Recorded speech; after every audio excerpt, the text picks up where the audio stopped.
नमस्कार, मैं मुकेश कुमार, दैनिक सत्य समाचार में आपका स्वागत है। अररिया जिला के रानीगंज प्रखंड अंतर्गत पहुंसरा पंचायत में बिहार के राजस्व एवं भूमि सुधार मंत्री श्री रामसूरत राय जी के द्वारा भूमि बंदोबस्ती कार्यक्रम के अंतर्गत हो रहे सर्वे का निरीक्षण किया गया। उन्होंने सर्वे कार्य की गहरी समीक्षा की तथा पंचायत के जनता तथा सर्वे कर्मी से रूबरू हुए। मौके पर उपस्थित जिला के सहायक बंदोबस्त पदाधिकारी मनीष कुमार, दया शंकर, मोहम्मद अख्तर अली, विधायक अश्वित ऋषिदेव, भाजपा के जिला अध्यक्ष संतोष सुराना जी, मंडल अध्यक्ष कृष्ण कुमार सेनानी, मुखिया किरण देवी, सरपंच गुरुदेव पासवान आदि उपस्थित थे।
मैं विधायक महोदय की तरफ से 200 कहना चाहता हूँ।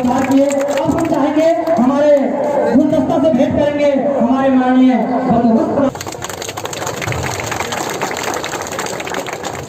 और विधायक महोदय को भी हमारे से भी जोरदार ताली होनी चाहिए। आपकी उनकी आवाज तक जानी चाहिए।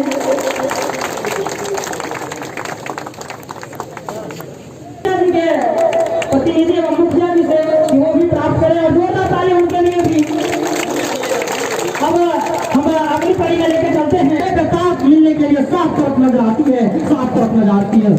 अब हम अगली कड़ी में लेके चलते हैं यहाँ से, क्योंकि वक्त को न जाया करते हुए आगे भी महामहिम का कार्यक्रम है। तो हम चाहेंगे सबसे पहले कि आगे का और आज के अध्यक्ष महोदय के रूप में हमारे माननीय बिहार सरकार के मंत्री राजस्व एवं भूमि सुधार विभाग रामसूरत सर होंगे हमारे।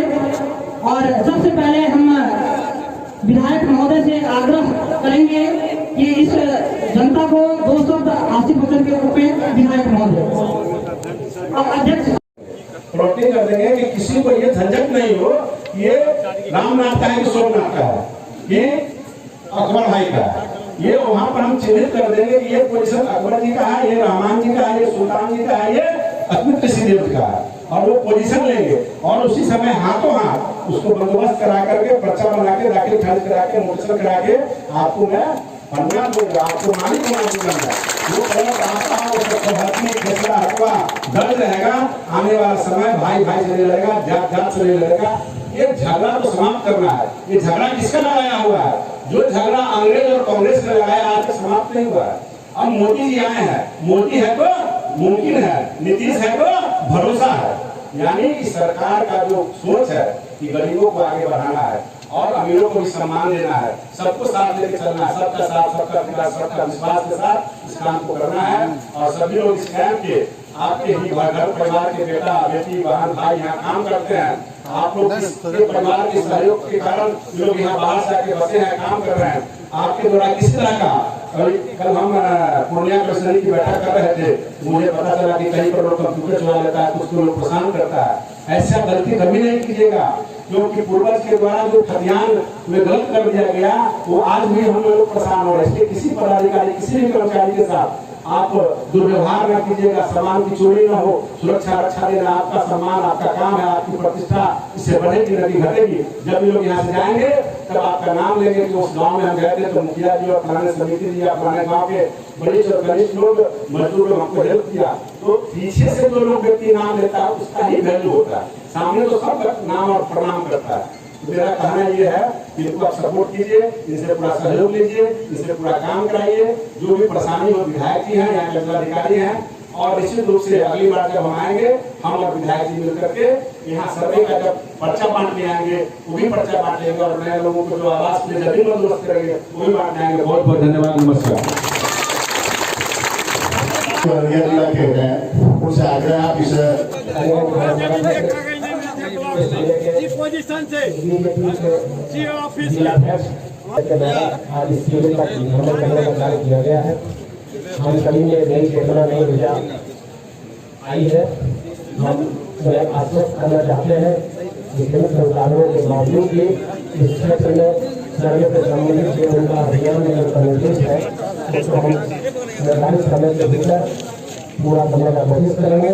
अपने कीमती मंत्री कमंडल में सरकार के अपर मुख्य सचिव राजस्व भूमि विकास विभाग के साथ मंडल मंत्री महोदय ने इस विषय के संबंध में दिशा निर्देश भी दिए हैं।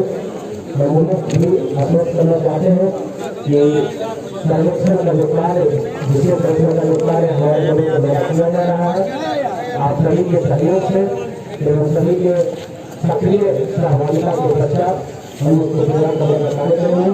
इसी के साथ मैं धन्यवाद ज्ञापित करते हैं। 1000 फीट जितना भी दूरी हो वहाँ सरकार लीज नीति के तहत जमीन खरीद के और आईओ डिपार्टमेंट हाथों हाथ रोड बना करके आपको देने जा रही है। ये सबसे बड़ी बात है। आपको मुझसे यह कहना आता है कि जाति सिर्फ अमीर गरीब की है, जाति भगवान ने नहीं बांटा है, जाति हम आप बांट लिए। भगवान अगर बांट के भेजते, अल्लाह अगर बांट के भेजते तो आपका खून पीला होता, मेरा काला होता, इनका उजला होता, इनका लाल होता। भगवान ने एक ही कलर दिया है, क्या दिया है? सबको लाल रंग दिया। और जाति दो ही है, एक औरत एक मर्द। जाति पशु पक्षी में, जाति जानवर में है। आप जानवर की आवाज को पहचान के कह सकते हैं कि इधर से हाथी गया कि घोड़ा गया कि गधा गया। लेकिन मैं यहाँ से अगर पूछूं विधायक जी से कि आप ये किस जाति के लोग खड़े हैं तो नहीं बता पाएंगे, मंत्री जी नहीं बता पाएंगे। ठीक है, वेशभूषा पहनावा और आवाज से बता सकते हैं। लगता है कि मुसलमान है, लगता है कि पंडित जी, लगता है कि शनि और ये राम है, मुसलमान है। लेकिन भगवान ने नहीं बांटा, अल्लाह ने नहीं बांटा। तो हम आप क्यों बांट रहे हैं? आप सबसे बड़ा संपत्ति आपका है शिक्षा, सबसे बड़ा संपत्ति आपका शिक्षा। और नशा मुक्ति से बाहर आइए, शिक्षा से जुड़िए। आपका परिवार भी यहाँ का जमींदार बन सकता है। कैसे बनेगा जमींदार? जब वो कोई मुसहर का बेटा जब IAS IPS बन जाएगा तो यहाँ के जो सबसे बड़े जमींदार होंगे जाकर उनको सैल्यूट हो जाएंगे। वो शिक्षा में दम है। शिक्षा एक ऐसी संपत्ति है, शिक्षा एक ऐसी संपत्ति है जो आपसे कोई बांट नहीं सकता। आप ये सारे प्रॉपर्टी को रख के रखे हैं, कोई नहीं भोगने वाला तो ससुराल से आ जाएगा, निहार से आ जाएगा, आपकी पत्नी बांट लेगी, आपका बेटा बांट लेगा। लेकिन आप अगर शिक्षित हैं तो आपका अपना पत्नी, आपका अपना बेटा भी आपसे नहीं बांट सकता। ये दो बच्चियां शायद मुझे लगता है कि यहाँ कैंप में काम करती है, ये लोग यहाँ काम करते हैं, ये शिक्षित है तब यहाँ काम करने आए हैं। हमारी भी बेटियां अगर शिक्षित कहीं बाहर का काम करती है तो क्या सर आज जो पहुंचरा में जो सर शिविर जांच करने सर आए हैं, तो कैसा यहाँ पे फील हुआ सर? निरीक्षण करने आए थे, शिविर में संतोषप्रद काम चल रहा है और हमने आम जनता से भी पूछा है। दो सेकंड क्या लोगों ने कहा कि नहीं कोई शिकायत नहीं है। और कुछ शिविर के लोगों का शिकायत था कि कुछ यहाँ पर लोगों के द्वारा सामान चोरी हो जाता है। ये बहुत गलत बात है। हमने SP और DIG से बातचीत किया है, वैसे लोगों पर FIR भी होगा, कार्रवाई भी की जाएगी। और आम जनता से भी अपील है, ये कैंप आपके सुविधा के लिए लगा है, आपके घर परिवार के लिए लगा है। क्योंकि ज़मीन का अगर आप निरीक्षण, अपना सर्वे, अपना कागज़ नहीं दिखाते हैं, भविष्य में फिर परेशानी होगी। क्योंकि आने वाला समय अब डिजिटल हो चुका है। हम सब लोगों को मिल करके अपना कागज़ लाकर कैंप में दिखा करके, कैंप के लोग भी जाते हैं और समस्या हो तो कैंप में भी आकर के आप पंचायत हल्का वाइज कैंप भी लगता है, तो चलाना चाहिए, काम को कराना चाहिए, जिससे कि आने वाला भविष्य मजबूत होगा आने वाले वंशजों को। सर ऐसे लोग है कि 2 पीढ़ी बीत गया है, भूमिहीन है, वैसे लोगों को सर क्या हो? सरकार जमीन खरीद के देने जा रही है, सरकारी जमीन पर बसाने जा रही है। सर आपका परिचय? मंत्री महोदय का आगमन हुआ तो जनता के लिए हित के लिए किन किन बातों पे चर्चा हुई? सबसे पहले मैं तमाम आए हुए जनता को रैयतों को और साथ में वरीय पदाधिकारी एवं जनप्रतिनिधि को धन्यवाद देता हूं और साथ में मीडिया के तमाम आए हुए कर्मियों को मैं धन्यवाद देता हूं कि आज आए और आज के कार्यकलाप को सफल बनाएं। आज पहला बिंदु माननीय मंत्री महोदय का था कि जो लोग 50 साल से ज़मीन पर रह रहे हैं, उनके 2 पुश्त गुजर चुके हैं, क्या उनको अपना एक भूमि मिल पाएगा? तो माननीय मंत्री महोदय का स्पष्ट आश्वासन मिला है कि उन लोगों को 3 डिसमल से 5 डिसमल जो ज़मीन देने की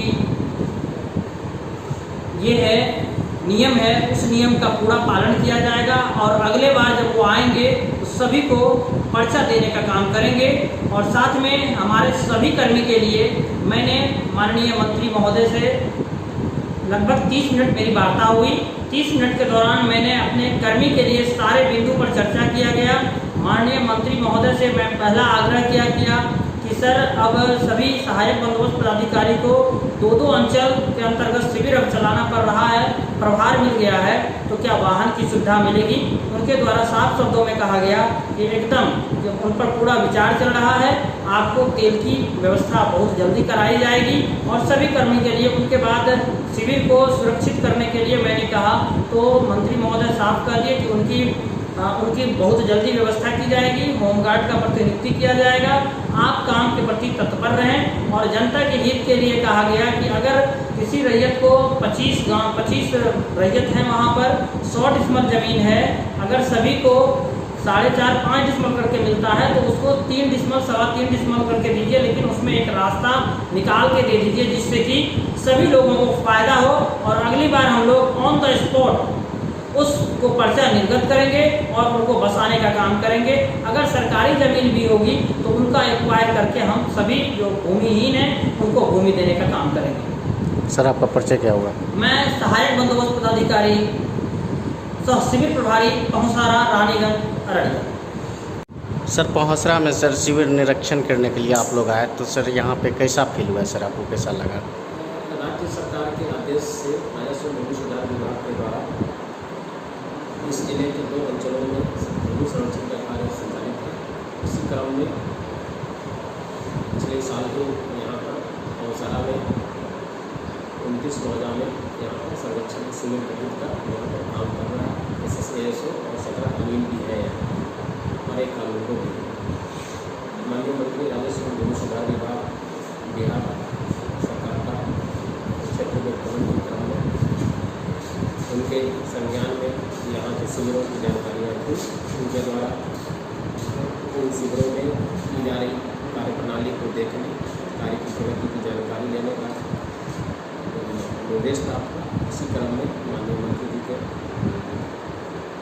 निर्देश पर माननीय सारे हम लोग आज पुनः उपस्थित हुए हैं। हम अभी देख रहे हैं कि हमारे यहाँ आज पहुंसारा में EPS करके ट्राई जंक्शन और बाउंड्री वेरिफिकेशन का काम चल भी रहा है। 6-7 लोगों की डेट के बाद है भी पेट्रोल में भी है चूँकि राज्य सरकार के काबीना मंत्री हैं और यहाँ उनके निर्देशों का सर जमीन पर कैसे लागू किया जा रहा है, किस कॉन्टेक्स्ट में लागू हो रहा है, जैसे इंस्ट्रक्शंस हैं उस इंस्ट्रक्शंस के हिसाब से और शुद्धता और पारदर्शिता के साथ इसका अमली जामा कैसे हो, इसको सुधार के और गुंजाइश हो, इसी के मद्देनजर ये निरीक्षण का कार्यक्रम राज्य सरकार यहाँ पर करते हैं ताकि उसमें जो अपेक्षित लक्ष्य है, जो समय है, जो उपलब्धियाँ हैं, जो समय समय पर हमको खामियाँ हैं, उसको हम लोग दूर करें और तेजी से काम को आगे बढ़ाएं ताकि एक निर्धारित अवधि के भीतर जनता को खतियान के सही वारिसान को खतियान के प्रति उपलब्ध कराने में हम लोग सफल हो सकें। ये इस निरीक्षण का मुख्य उद्देश्य रहा है और वरीय पदाधिकारियों को राज्य सरकार को इससे अवगत कराने का ताकि अपने नीतियों में राज्य सरकार जनता को और कुछ दे सके। तो हमारे प्रयासों के हिसाब से अपने नीतियों को मॉडिफाई और एडजस्ट और बेहतर कर सकते। सर देखा जा रहा है कि उत्तर कुशकापुर पंचायत में सर महादलित परिवार 200 व्यक्ति है, उनको बास्केट पर्चा भी निर्गत किया गया है, लेकिन जिम्मेदार के द्वारा उस भूमि पे आवास भी मिला है, लेकिन जमींदार के द्वारा सर उसको हटाया जा रहा है। वैसे व्यक्ति कहाँ जाएंगे सर? इस पर क्या करना चाहिए? स्पष्ट कर दूँ हमारा कार्यालय दखल देहानी से जुड़ा हुआ कार्य नहीं देख पाते। आपकी समस्या उनके दखल देहानी से, उनके अधिकार को वंचित करने से संबंधित है। हम अभी जो कार्य कर रहे हैं वह सिर्फ भूमि के सर्वेक्षण जो अंग्रेजों के द्वारा सर्वे किया गया था आज़ादी के पहले या आज़ादी के बाद, उनके मालिकाना हक के संबंध में उनके नाम और उनके रकबा उससे जुड़ा हम उनके अधिकार अभिलेख का एक डिजिटल दस्तावेज बनाने का कार्य कर रहे हैं। हम किसी को हक दिलाने का अधिकार से संबंधित कार्यालय में अभी वर्तमान में नहीं है। यह अधिकारिता इस कार्यालय को नहीं है कि किसी भी व्यक्ति को कागज मिला तो उसको वहाँ से भगा दिया गया। ये अधिकारिता संबंधित कार्यालय में होगा। हमारे संज्ञान में भी ये बातें आएंगी तो हम सिर्फ उस बातों को इन कार्यालयों तक बैठकों के माध्यम से अपने अनुभव को हम बता सकते हैं, बट उस पर हम कोई अमली जामा तत्काल में सक्षम नहीं है उस पर निर्णय लेने। ऐसे सर कुछ व्यक्ति हैं जो भूमिहीन है, तो 2 पीढ़ी बीत गया है, 40 वर्ष से रह रहे हैं उस ज़मीन पे, तो वैसे व्यक्ति को सर भूमि दिया जाएगा अथवा नहीं? जमीन का भूमि बांटने का कार्य ये राज्य सरकार है। हमारी अधिकारिता भूमि किसी रैयत को उपलब्ध कराना या किसी रैयत से भूमि वापस लेना ये अधिकार नहीं है। मैं स्पष्ट कर दूँ पुनः कि हमारा कार्य क्षेत्र उसके अधिकार अभिलेख में जो खतियान पहले बने थे, जो व्यक्ति जिस जगह पर है और उसके धारक का नाम रकबा का सही उल्लेख और डिजिटल हो, ये डाटा से जुड़ेंगे। हम किसी को हक या हकूक या वापस दखल से जुड़े हुए कार्य की अधिकारिता नहीं रख पा रहे। सर आप अपना परिचय दीजिए। मैं इस जिले में वरिष्ठ पदाधिकारी के रूप में हूँ। हमारे पहले यह कार्य इस जिले के कलेक्टर शांत कुमार साहब देखते हैं। राज्य सरकार ने हमारे प्रस्थापन के बाद हमने ये कार्य देखा। 4 महीने की छोटी अवधि से हुई यहाँ, और एक इस कार्य को अन्य अंचलों में भी विस्तारित किया है। फारबिसगंज में और नरपतगंज मेरा अगला चरण है। फारबिसगंज का मैंने गठन कर दिया है, वहाँ 4 शिविरों में यह कार्य जो हम कर रहे हैं। हरपुर, मौराही, रतनाहा और खवास, इन 4 जगह में 104 मोड़ों में क्रमशः हम लोग वहाँ पर ये कार्य कर रहे हैं। इसके बाद नरपतगंज के 61 मोड़ों में 3 शिविरों में कार्य कर रहे हैं। अमीरों की संख्या थोड़ी कम है और बरसात के चलते इधर हम अपना त्रिसीमाना खोजने का ढूंढने का काम भी हमारी प्रगति पर है इन दोनों अंचलों में। तो इसी चरण से हम लोग इसको धीरे धीरे